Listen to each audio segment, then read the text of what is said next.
다 같이 일어나셔서 우리의 마음과 정성을 모아 거룩하신 하나님 앞에 예배 드리겠습니다. 하나님은 영이시니 예배하는 자가 영과 진리로 예배할지니라.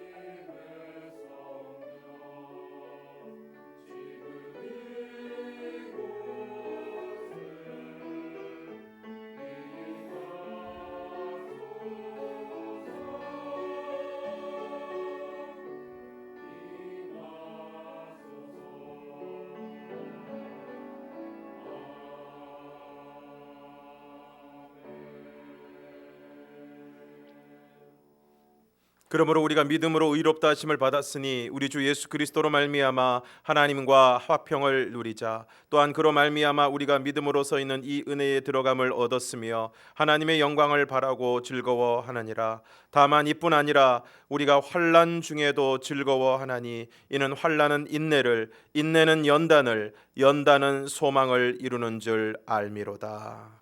하나님 아버지, 환난 가운데서도 저희를 붙드셔서 인내하게 하시고 그것을 통하여 우리에게 진정한 소망을 허락하여 주시는 하나님, 이 시간도 하나님을 예배하기 위해 저희들이 이 자리에 모였습니다. 이 시간 우리가 마음과 정성을 다하여 드리는 예배를 하나님 기쁘게 받으시고 예배하는 모든 이들에게 은혜와 복을 허락하여 주시옵소서. 예수님 이름으로 간구하옵나이다. 아멘.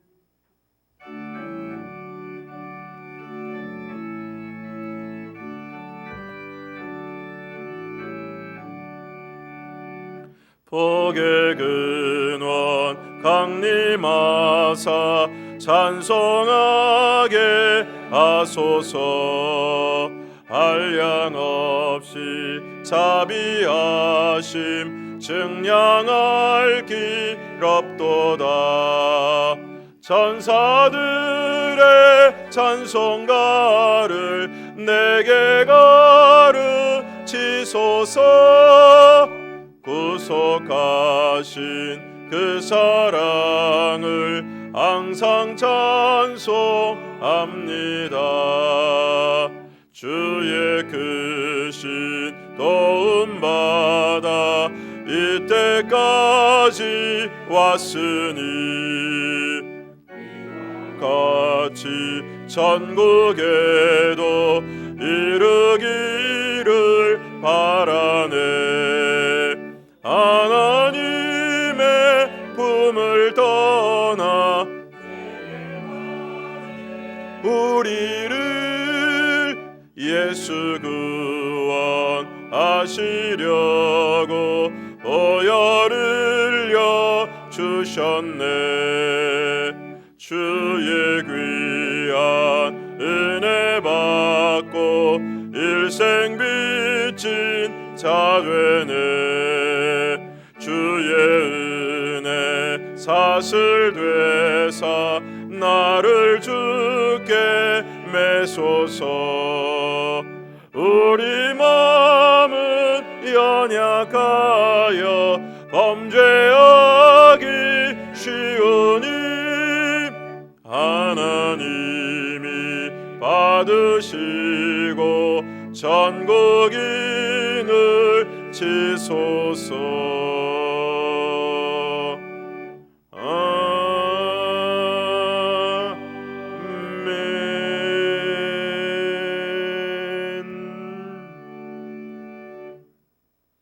여호와께서 시온의 포로를 돌려보내실 때에 우리는 꿈꾸는 것 같았도다.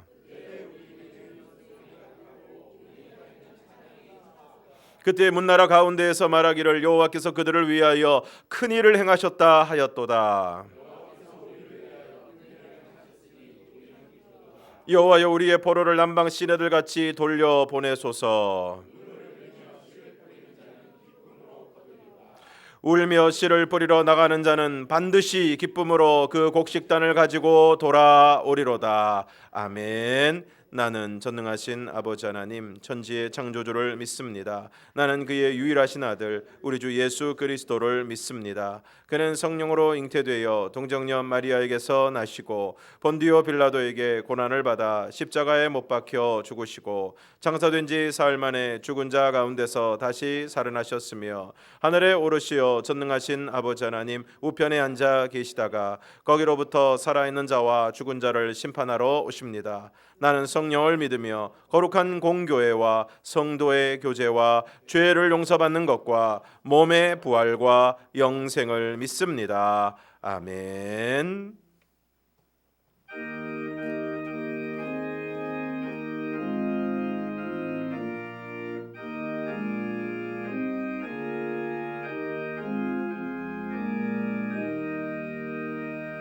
겸손히 주를 섬길 때 괴로운 일이 많으나 구주여 내게 힘주사 잘 감당하게 하소서. 인자말을 가지고 사람을 감화시키며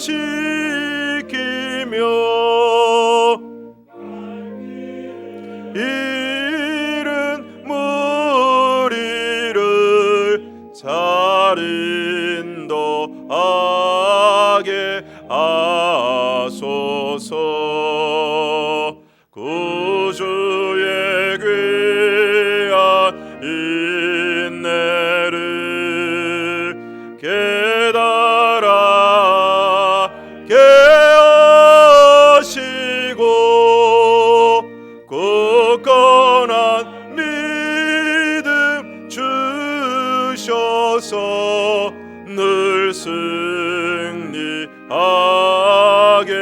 하소서. 장래의 영광 비추사 소망이 되게 하시며 구주와 함께 살면서 평강 얻게 하소서.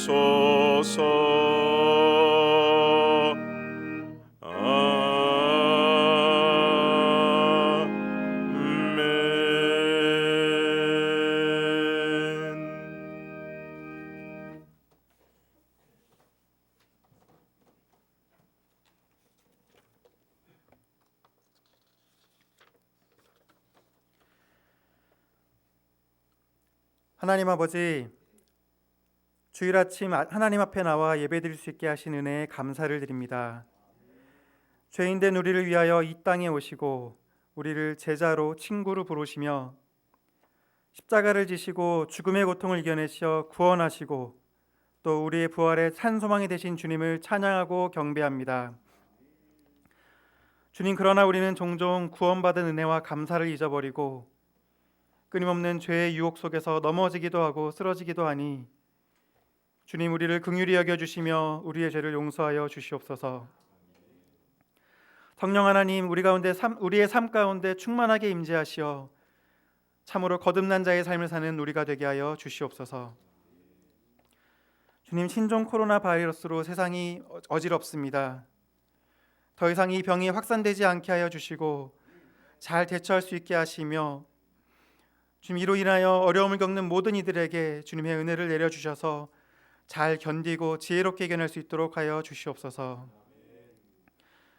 주님, 우리 교회도 교회학교 수련회 및 단기 선교를 연기하며 이 어려운 시기를 잘 헤쳐나가기 위한 여러 가지 고민 가운데 있사오니 당회와 교역자님들 그리고 선생님들에게 은혜와 지혜와 믿음을 주셔서 이 어려움 가운데서도 함께 하시는 주님을 신뢰하며 주님의 뜻을 구하며 순종하는 은혜를 누릴 수 있게 하여 주시옵소서.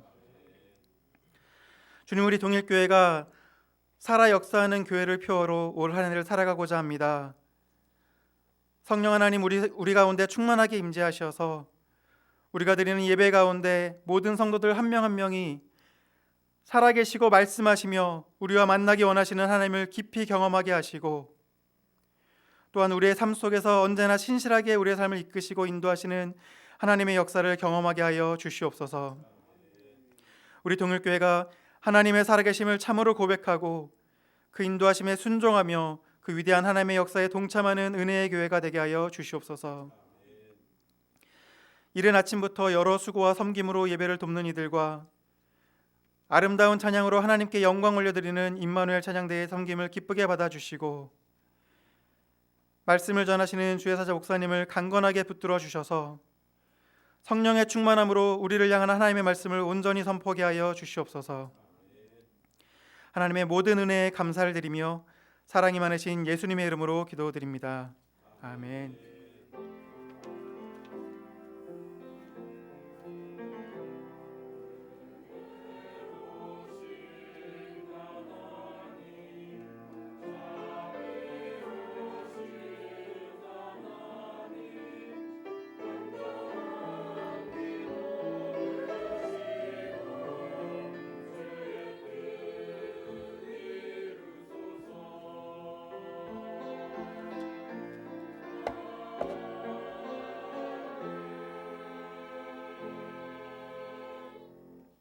이 시간 우리 옆에 있는 분들과 인사를 나누겠습니다. 잘 오셨습니다. 주의 사랑으로 사랑합니다. 네, 마리아, 에스더, 모세, 아브라함, 바울 각각의 장소에서 모임을 갖도록 하겠습니다. 신종 코로나 바이러스 예방을 위해 예배당에 들어오실 때 좀 번거로우시더라도 손 세정제로 손을 꼭 씻으시고 또 마스크를 착용해 주시기를 바랍니다. 그리고 예배 시간 중에도 증상이 없으시더라도 또 마스크를 착용하고 계셔도 무방하시겠습니다. 그리고 인사하실 때는 많이 반가우시겠지만 악수 대신 목례로 인사해 주시기를 부탁을 드립니다. 신종 코로나 바이러스로 인해서 장로 권사 은퇴 예식은 한 달 연기해서 3월 8일로 연기가 되었습니다. 또 1, 2월 전교인 전도는 쉬겠습니다. 8구역 신경수 집사님 부친상을 당하셨습니다. 지난 주 중에 당하셨는데 우리 집사님께서 그 장례를 또 코로나 바이러스도 있고 해서 따로 외부 조문을 받지 않으시고 가족들끼리 치르시려고 하셨기 때문에 저희가 따로 위로 예배를 드리지는 못했습니다. 또 16구역 시모림 그리고 김지영 집사님 가정 이사를 하셨습니다. 그리고 저희 그동안 유치부에 계속 전도사님이 계시지 못해서 여러 가지로 어려움이 있었는데 오늘 드디어 우리 유치부에 전도사님이 부임을 하셨습니다. 우리 이성민 전도사님 잠깐 앞으로 나오시기 바랍니다.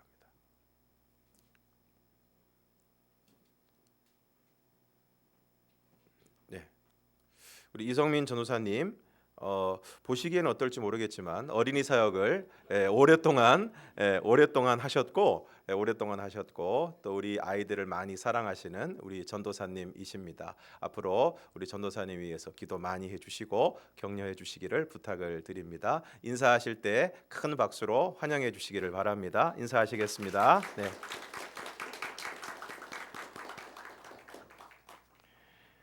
하나님의 말씀 보겠습니다.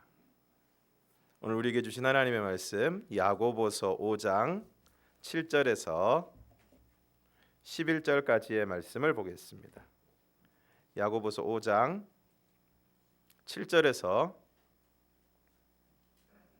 11절까지의 말씀 한 절씩 교독하시겠습니다. 그러므로 형제들아 주께서 강림하시기까지 길이 참으라. 보라 농부가 땅에서 나는 귀한 열매를 바라고 길이 참아 이른 비와 늦은 비를 기다리나니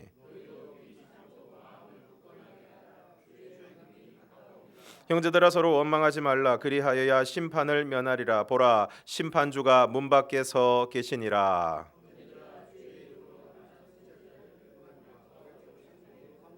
다 함께 보라 인내하는 자를 우리가 복되다 하나니 너희가 욥의 인내를 들었고 주께서 주신 결말을 보았거니와 주는 가장 자비하시고 긍휼히 여기시는 이시니라. 아멘.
기도하겠습니다.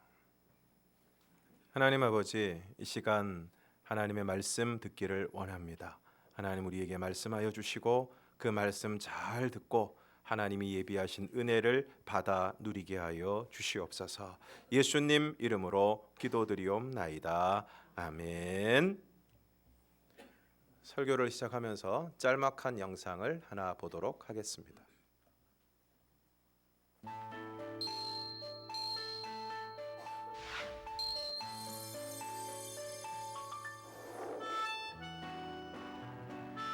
내가 부러워서 그랬어요. 운전하는 게 우리 아들네 집 돌아고 딸네 집 돌아고.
네, 여러분 무슨 내용인지 잘 보셨죠?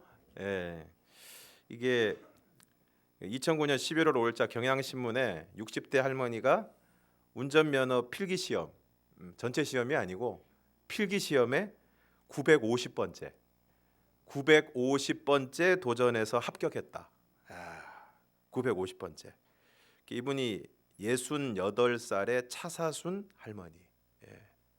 혹시 운전면허 시험 떨어지고 낙심하고 계신 분이 계시면 용기를 얻으실 수 있기를 바랍니다. 전북 완주군 소양면에 사는 이 할머니, 이종 보통 필기시험 커트라인에 턱걸이하면서 합격의 영광을 안았습니다. 할머니가 처음 이제 운전면허 시험에 도전한 것은 2005년 4월이었습니다. 전주 중앙시장에 이 채소를 내다 파는 할머니는 면허를 따서 운전을 하려고 환갑을 넘긴 나이에 도전장을 내밀었습니다. 근데 번번이 1차 관문인 필기시험에서 고배를 마시면서 면허 시험장 출근길이 시작이 되었습니다. 거의 매일 운전면허 시험장을 찾아서 시험을 치렀지만 커트라인이 얼마냐면 60점이거든요. 근데 60점을 넘지를 못했습니다. 그래서 맨날 면허 시험장을 가는데 면허 시험장 가려면 사시는 곳에서 버스를 2번이나 갈아타면서 가야 돼요. 갔다 오면 하루가 다 지나갑니다. 네, 그동안 그리고 또 시험 칠 때마다 그 인지 붙여야 되잖아요. 인지. 그래서 나중에 어떤 분들 보면 진짜 그 인지대 붙이는 데가 꽉 차가지고 세종이 써야 되고 이러는데 인지대만 500만 원을 썼다고 그래요. 시험장을 오가며 쓴 버스비와 식비 등을 합치면 1,000만 원은 좋게 넘을 것이다라고 했습니다. 그런데 할머니가 계속 떨어지니까 창피해서 주위에 알리지 않았지만 그동안 들인 공이 아까워서 포기할 수가 없었다. 결국 2005년 4월부터 면허 취득에 나선 할머니는 놀랍게도 필기시험 949번 떨어지고 950번째 합격을 했고, 그리고 이제 주행해야 되잖아요. 그것도 10번 떨어지시고 뭐 949번에 비하면 아무것도 아니죠. 10번 정도야 뭐 10번 떨어지시고 2010년 5월에 면허증을 손에 넣었습니다. 할머니의 소식이 이렇게 신문으로 전해지니까 이게 세계 통신사에 이게 타전이 되면서 의지의 한국인이란 이름으로 타전이 되면서 뉴욕 타임즈 등 해외 언론에 소개되었고, 여러분 가운데 뉴욕 타임즈에 여러분 이름 난 적 없으시죠? 이 할머니는 뉴욕 타임즈에 이름이 났어요. 그리고 시카고 트리뷴이라는 신문에는 960 타임즈 960번이라는 제목의 사설을 통해서 이례적으로 할머니의 사진을 싣고, 아이들에게 도전 정신을 가르치고 싶다면 이 할머니의 사진을 눈에 잘 띄는 곳에 걸어두라. 아이들이 누구인지 물어보면 960번의 실패 끝에 운전면허를 따낸 올해 69된 대한민국의 할머니라고 말하라. 그러면서 집념과 끈기의 귀감으로 소개를 했습니다. 이처럼 할머니가 무려 960번째 운전면허 시험에 합격해서 운전면허를 딸 수 있었던 것은 무엇 때문입니까? 그것은 마침내 면허 시험에 합격할 때까지 포기하지 않고 도전하면서 끝까지 인내했기 때문입니다.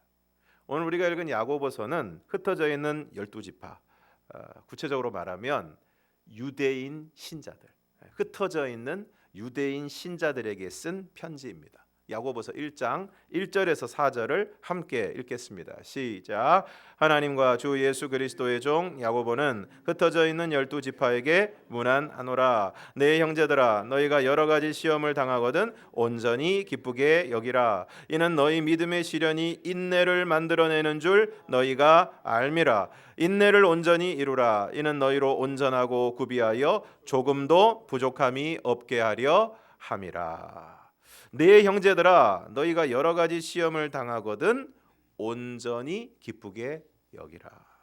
먼저 여기 나오는 시험은 우리를 죄악의 구렁텅이로 빠뜨리는 유혹이 아니라 믿음으로 말미암아 당하게 되는 믿음의 시련을 뜻하는 것입니다.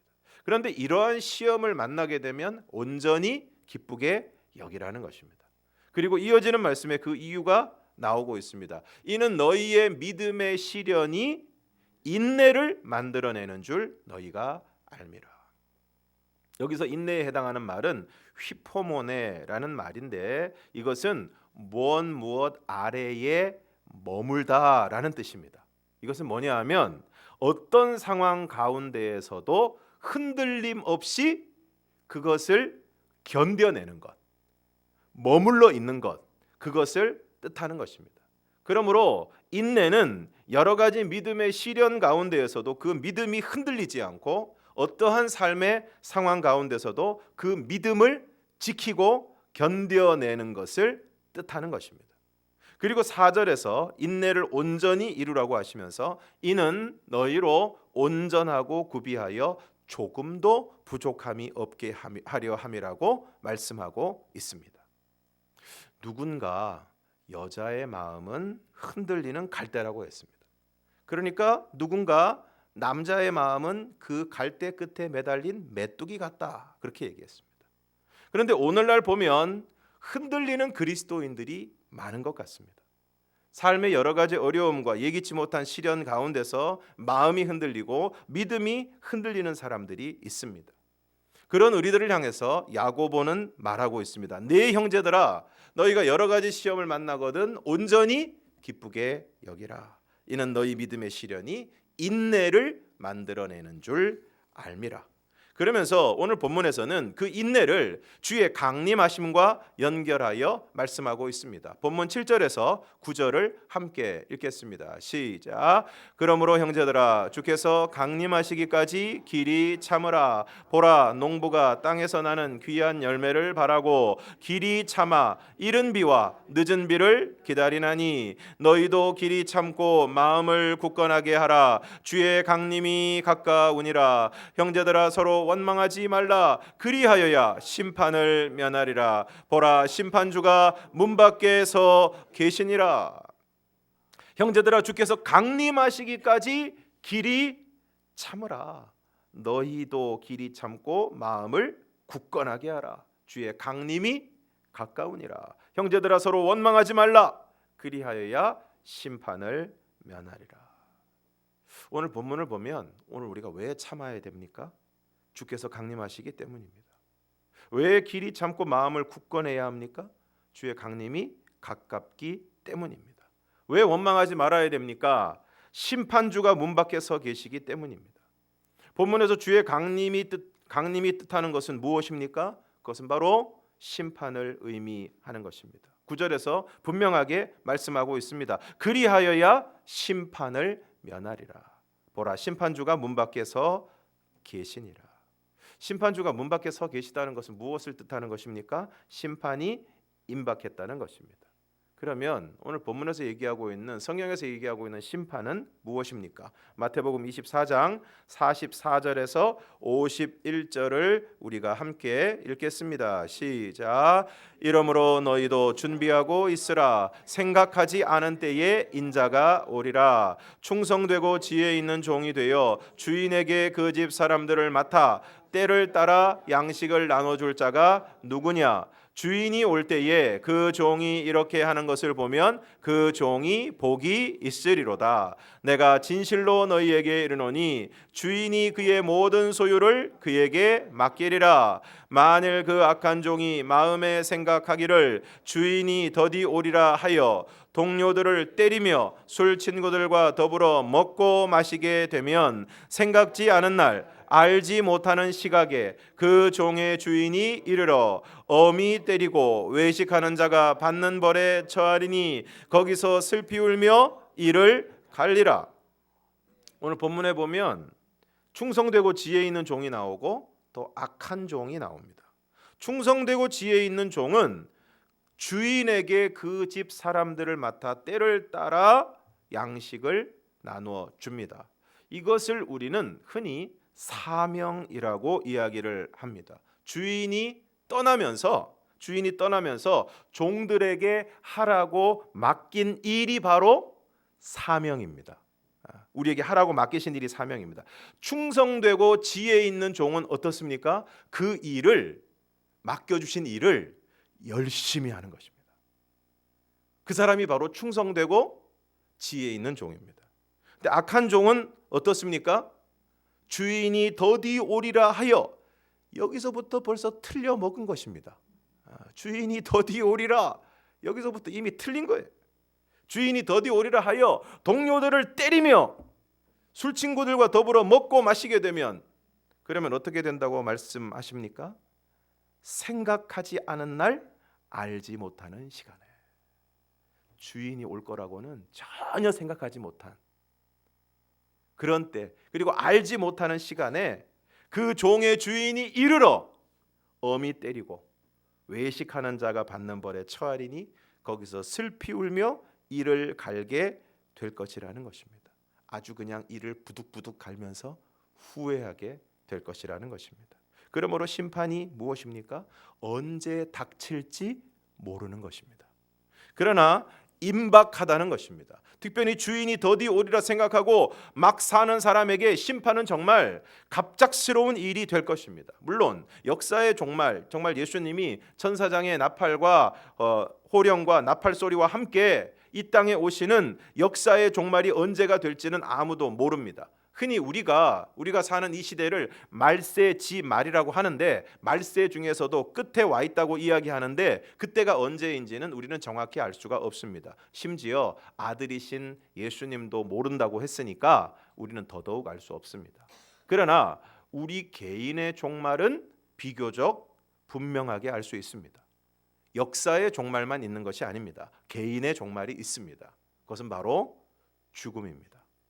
그리고 어떻게 됩니까? 로마서 14장 10절에서 12절을 함께 읽겠습니다. 시작.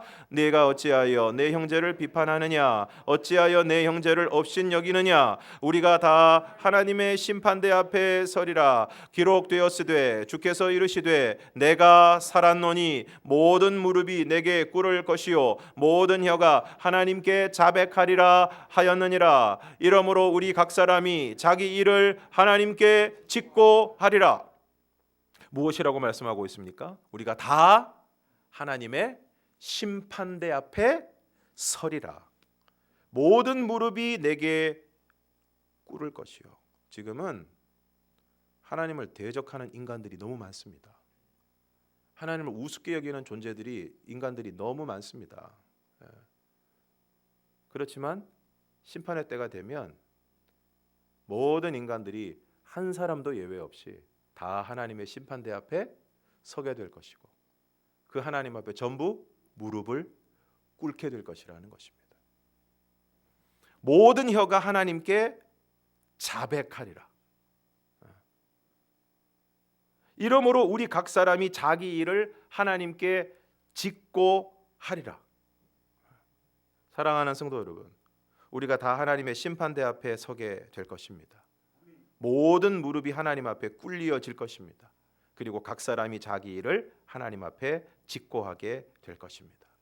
지금은 왜 그렇게 했느냐, 왜 그렇게 하느냐 물으면 지금은 핑계도 될 수 있고 변명도 할 수 있습니다. 심지어 거짓말도 할 수 있습니다. 자기 합리화도 할 수 있습니다. 나는 이런 상황이었기 때문에 그리고 또 내 마음이 이랬기 때문에 이럴 수밖에 없었다라고 얼마든지 핑계 댈 수 있습니다. 그러나 하나님 앞에서는 그럴 수 없습니다.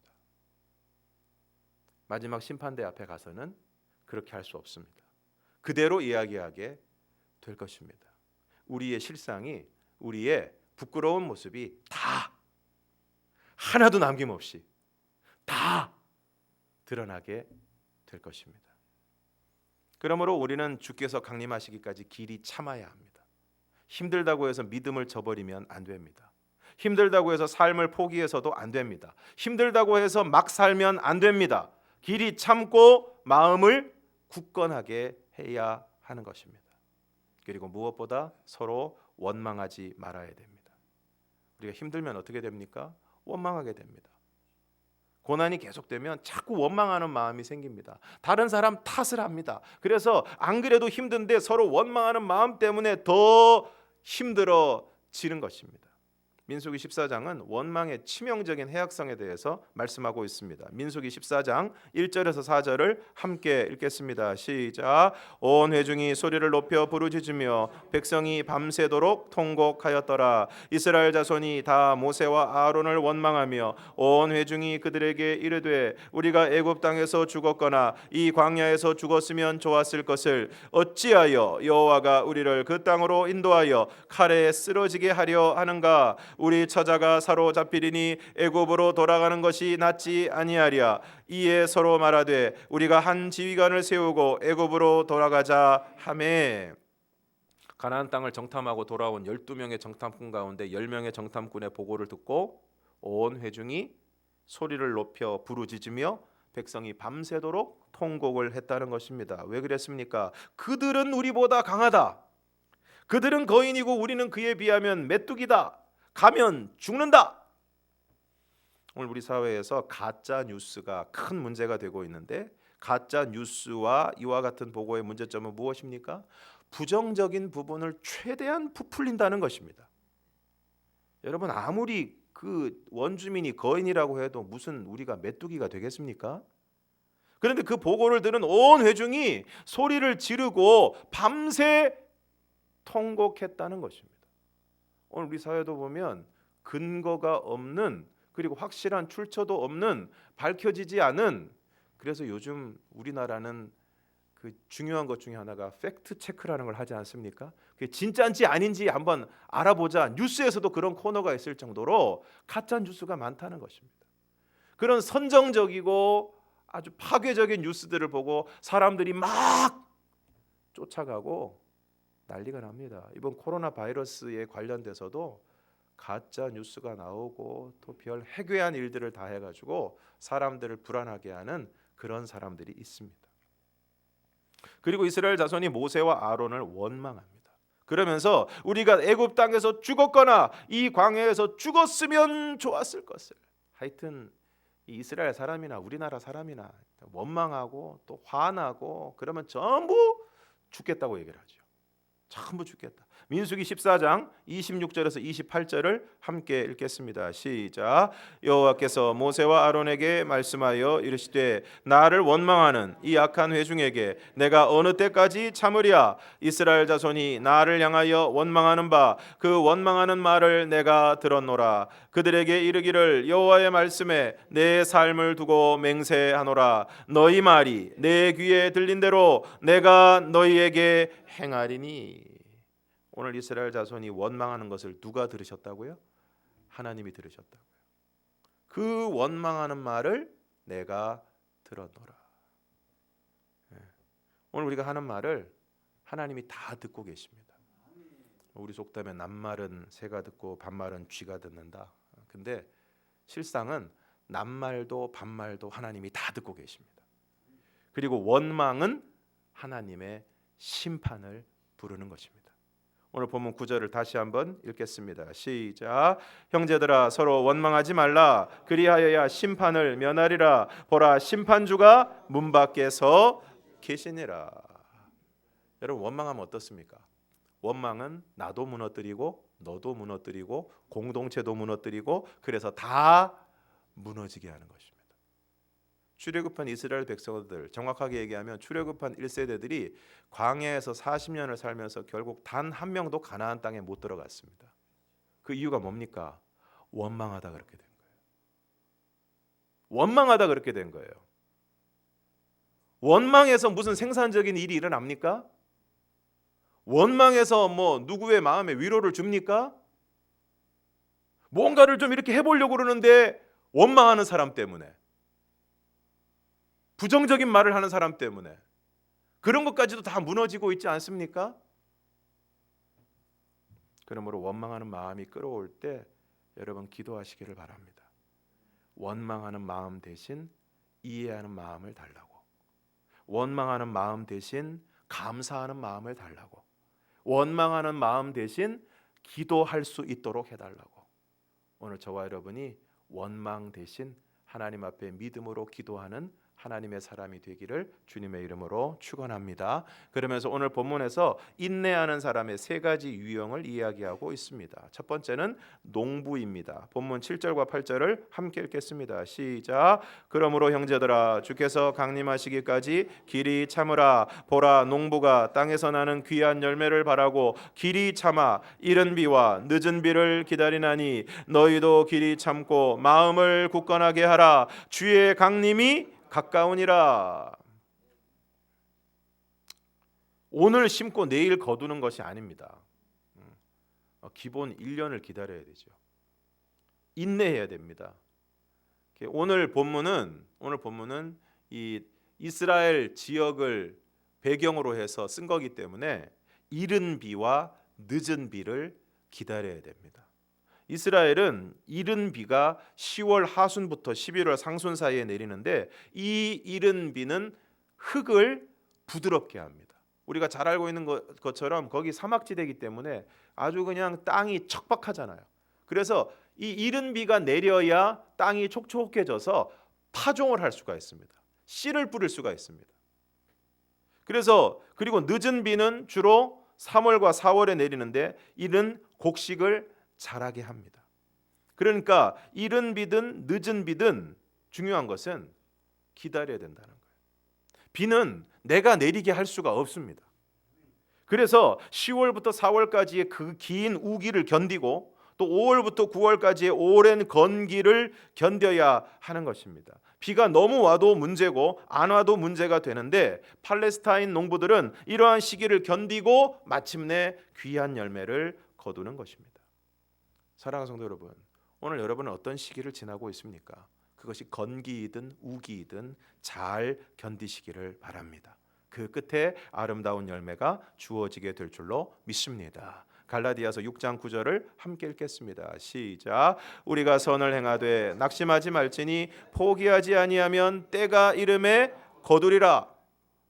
다음으로 선지자의 인내에 대해서 말씀하고 있습니다. 10절을 함께 읽겠습니다. 시작. 형제들아 주의 이름으로 말한 선지자들을 고난과 오래 참음의 본으로 삼으라. 선지자의 사명은 미래의 일을 예언하고 그 예언의 성취를 묵묵히 기다리는 일입니다. 근데 대부분의 예언은 오랜 세월이 지나야 이루어집니다. 그래서 선지자들은 그 예언이 성취되기까지 수십 년을 잠잠히 기다리는 것입니다. 근데 그러는 사이에 그 선지자들이 많은 고난과 박해를 당하게 됩니다. 오해를 사기도 합니다. 감옥에 가는 일도 겪습니다. 그리고 선지자는 일이 성취되기까지 그 힘든 고난과 핍박을 참고 견딥니다. 예언을 딱 했는데 그 예언이 팍 이루어지고 심판을 선언했는데 그냥 심판을 선언하는 순간 하늘에서 번개불이 떨어지고 이러면 참 좋겠는데 그렇지 않다는 것입니다. 물은 99도에서 끓지 않고 100도가 되어야 끓는 것입니다. 하나님의 정한 때가 되어야 역사가 이루어지는 것입니다. 그리하여 선지자는 하나의 일이 성취되기까지 많은 고난을 감수하고 인내해야 하는 것입니다. 사랑하는 성도 여러분, 혹시 여러분이 가정에서 선지자 역할을 하고 있는데 식구들이 여전히 바뀌지 않고 있습니까? 자녀들이 아직도 깨닫지 못하여 아무런 변화의 기미를 보이지 않고 있습니까? 그렇게 열심히 전도했는데 꿈쩍도 하지 않습니까? 주의 이름으로 말한 선지자들을 기억하시기를 바랍니다. 그래서 계속 기도하는 가운데 입술로도 증거하고 삶으로도 증거하시기를 바랍니다. 틀림없이 하나님의 때에 놀라운 일들이 이루어지게 될 줄로 믿습니다. 마지막으로 욥에 대해서 말씀하고 있습니다. 11절을 함께 읽겠습니다. 시작. 보라, 인내하는 자를 우리가 복되다 하나니 너희가 욥의 인내를 들었고 주께서 주신 결말을 보았거니와 주는 가장 자비하시고 긍휼히 여기시는 이시니라. 아무리 생각해도 동방의 의인 욥에게 주어진 고난은 이해할 수가 없습니다. 분명히 욥기 1장 1절에 그 사람은 온전하고 정직하여 하나님을 경외하며 악에서 떠난 자라고 했는데 하루아침에 모든 재산이 날아가고 하루아침에 아들 7과 딸 3이 다 죽었습니다. 그런데 그것도 모자라서 그의 발바닥에서 정수리까지 종기가 났습니다. 그는 재에 앉아서 질그릇 조각으로 몸을 긁는 처지가 되었습니다. 아내는 하나님을 욕하고 죽으라고 이야기하고 위로한답시고 온 친구들은 염장을 지릅니다. 야, 네가 뭐 지은 죄가 있으니까 이런 일을 당하는 거 아니야. 하나님 혹시 너 버린 거 아니냐? 하나님이 정말 사랑의 하나님이시긴 한 거냐? 그러나 욥은 참았습니다. 물론 욥도 욥기를 자세히 읽어보면 욥도 너무 힘드니까 자신의 생일을 저주했습니다. 자신의 생일을 저주했다는 얘기는 쉽게 말하면 무슨 얘기입니까? 안 태어났으면 좋을 뻔했다. 아우, 내가 이렇게 고통을 겪느니 안 태어났으면 좋을 뻔했다. 또 하나님의 부재를 원망하고 자신의 의로움을 이야기하기도 합니다. 내가 아무리 간구해도 하나님이 안 들으시는 것 같다. 내가 아무리 찾아도 하나님이 안 보인다. 그리고 나는 이렇게 고난을 당할 만큼 잘못한 게 없다. 오늘 우리도 그런 마음이 들 수 있습니다. 오늘 우리도 때로 너무 힘이 들 때는 차라리 태어나지 않았으면 좋았겠다. 아무리 기도해도 인내해도 삶의 상황이 나아지지 않을 때는 하나님의 부재, 하나님이 계시지 않은 것은 아닌지, 계신다고 해도 나한테 너무 관심이 없으신 것은 아닌지 의심이 들 때가 있습니다. 그리고 우리가 때때로 이런 생각이 많이 들 것입니다. 내가 아무리 생각을 해봐도 내가 이렇게 어려움을 당할 만큼 잘못하지는 않은 것 같다. 내가 도대체 뭘 잘못했길래 내가 이런 어려움을 당해야 되는가? 욥이 그랬습니다. 그러나 욥은 하나님을 떠나지 않았습니다. 믿음을 떠나지 않았습니다. 욥은 만신창이가 되었지만 자식도 잃고 아내도 떠나고 친구들이 와서 그의 상처를 후벼 팠지만 자신의 상황이 도무지 이해가 되지 않고 도무지 하나님이 느껴지지 않는, 아무리 기도하고 호소해도 응답하시지 않는 것 같은 그런 삶의 비참함 가운데서도 끝까지 하나님에 대한 믿음을 포기하지 않았습니다. 그런데 어쩌면 이것이 우리 믿음의 현실적인 모습이 아닐까 생각합니다. 물론 막 기독교 방송의 막 간증 프로그램에 보면 훌륭한 믿음의 사람들이 많이 나오지만, 하지만 그들도 결과론적으로 봤을 때 그렇지만 그 열매를 거두기까지 정말 어려운 삶의 상황들 가운데 믿음의 끈을 놓지 않고 기도의 끈을 겨우겨우 붙잡고 정말 다 그만두고 포기하고 싶은 그 순간에도 무너진 마음을 일으켜서 무거운 발걸음을 이끌고 믿음의 자리로, 예배의 자리로, 기도의 자리로 나오는 그 모습을 통해서 고난의 때를 지난 것이 아닌가 생각해 봅니다. 사랑하는 성도 여러분, 오늘 고난 가운데 계십니까? 감당하기 어려운 삶의 상황 가운데 낙심하고 계십니까? 그러나 하나님에 대한 믿음을 포기하지 마시고 그 믿음 안에서 어려움의 때를 잘 견디시기를 바랍니다. 여러분, 누가 승리자입니까? 끝까지 견디는 사람이 진정한 승리자입니다. 그리하여 이른 비와 늦은 비를 기다려 마침내 귀한 열매를 거두는 농부처럼, 고난과 오래 참음으로 말씀의 성취를 이루는 선지자들처럼, 극심한 고난 가운데서도 끝까지 하나님에 대한 믿음을 저버리지 않았던 욥처럼 끝까지 인내함으로 아름다운 열매를 거두고 아름다운 결말을 보는 저와 여러분이 되기를 주님의 이름으로 축원합니다. 함께 찬양하겠습니다. 주가 보이신 생명의 길, 나 주님과 함께 상한 마음을 드리며 주님 앞에 나아가리. 나의 의로움이 되신 주, 그 이름 예수. 나의 길이 되신 이름 예수. 나의 길 오직 그가 아시나니 나를 단련하신 후에 내가 정금같이 나아오리라. 함께 찬양하겠습니다.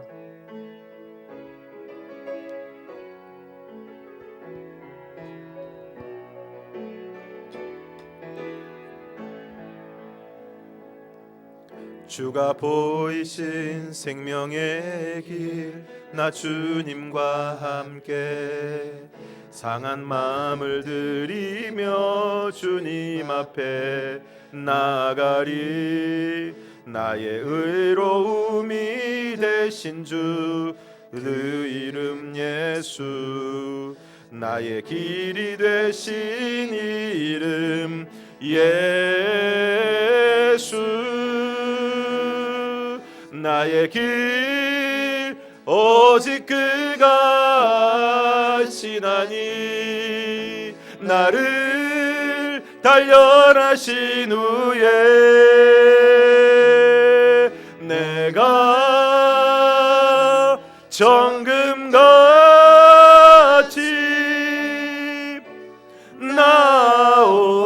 나오리라. 다시 한번 부르겠습니다.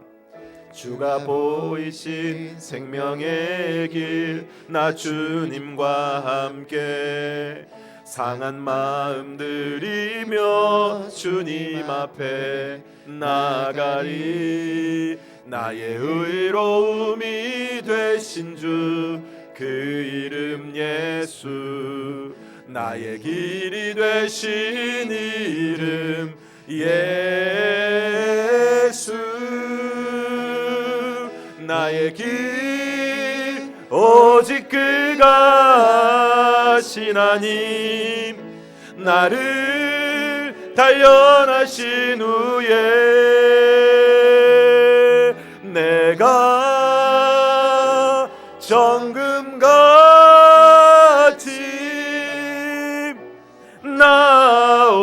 나오리라. 나의 길 오직 그가 아시나니 나의 길 오직 그가 아시나니 나를 단련하신 후에 내가 정금같이 나오리라.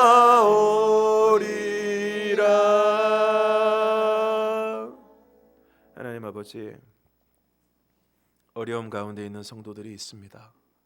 어려움 가운데 있는 정말 고난의 풀무불, 고난의 한가운데 있는 그런 가정, 그런 사람들이 있습니다. 하나님, 그러나 그 어려움의 때를 잘 견디고 잘 인내하고 믿음의 자리를 떠나지 않고 믿음으로 고난의 때를 잘 이겨내게 하여 주셔서 마침내 정금같이 나오고 하나님이 주신 아름다운 열매, 하나님이 주시는 삶의 아름다운 결말을 보는 저희들이 될 수 있도록 인도하여 주시옵소서. 예수님 이름으로 기도드리옵나이다. 아멘.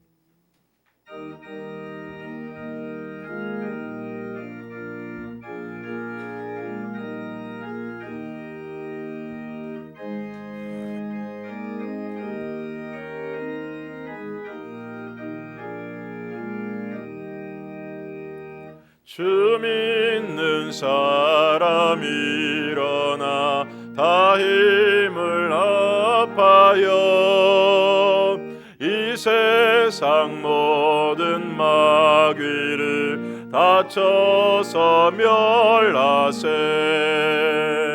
저 앞에 오는 적군을 다 싸워 이겨라. 주 예수 믿는 힘으로 온 세상 이기네. 믿음이 이기네. 믿음이 이기네. 주 예수를 믿음이 온 세상 이기네. 온 인류 마귀 괴율로 큰 죄에 빠지니 진리로 띠를 띠고서 늘 기도드리세.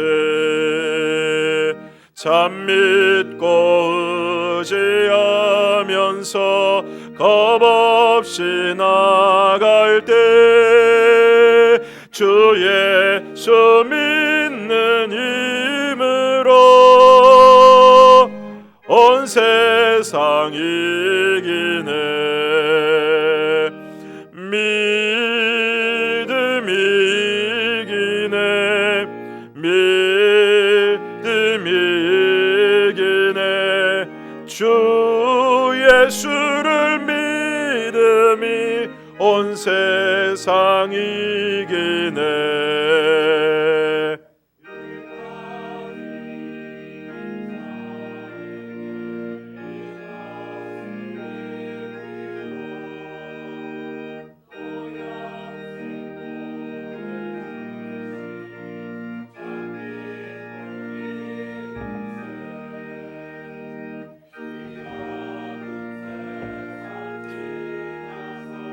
저 천성강으로 주 예수 믿는 힘으로 온 세상 이기네. 믿음이 이기네. 믿음이 이기네. 주 예수를 믿음이 온 세상 이기네.